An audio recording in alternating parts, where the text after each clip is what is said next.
Sipiika wa Paalamenti Anita Among awaddeyo olukalala lw'ebyobugagga bye eri woofiisi ya Kaliisoliiso wa Gavumenti. Kaliisoliiso akiikiriddwa omumyuka we Patricia Okiria nabo gye baweereddeyo enkalala z'ebyobugagga bwabwe. Okusinza ku tteeka lya Leadership Code Act 22 mu kawaayiro namba 4, buli mukozi wa gavumenti alina okwanja olukalala lw'ebyobugagga bwe, ennyingiza ye n'amabanja nga kigendererwa kyakulwanyisa ensanguzo eri abo abalina ebyobugagga ebitakwatagana na misaala gye bafuna. I hereby also now will log in and declare publicly, and my colleague will also do likewise. Era okusinziira ku tteeka lino, Kaliisoliiso wa gavumenti n'omumyuka we nabo balina okwanja ebyobugagga byabwe eri Sipiika wa Paalamenti ng'olwaleero kikoleddwa Dr. Patricia Chan Okiria ng'ono awaddeyo ebibye n'ebya mukama we Betty Olive Namisango Kamya.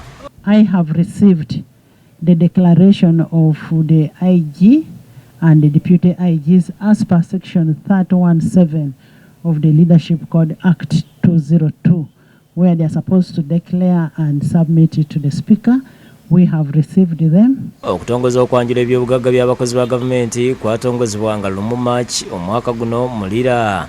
Era ng'omumyuka okusatu wa Ssaabaminisita Hajjat Rukia Nakadama eyasooka okwanjulayo ebibye eri Kaliisoliiso Betty Kamya. Amyuka Kaliisoliiso Dr. Chan ategeeza nti omwaka ogwedde abantu 205 be baayanjula ebyobugagga byabwe era ng'abakulembeze 45 be baasindikibwa mu kkooti olw'okusangibwa n'ebyobugagga ebitali bibalirire era nga basuubira nti n'omulundi guno bayinza okufuna abalala. Sipiika Among agambye nti ekyokwanja ebyobugagga kiraga bwerufu n'okulaba ng'abantu be bakulembera abeesiga era n'akubiriza abakozi abalala n'abaka okwanjula ebyabwe.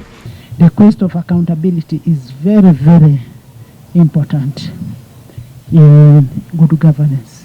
Declare your assets, your income, and your liabilities so that we know what we have, who has what.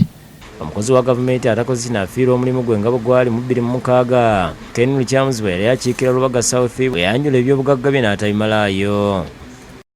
Download the app on App Store or Google Play Store now.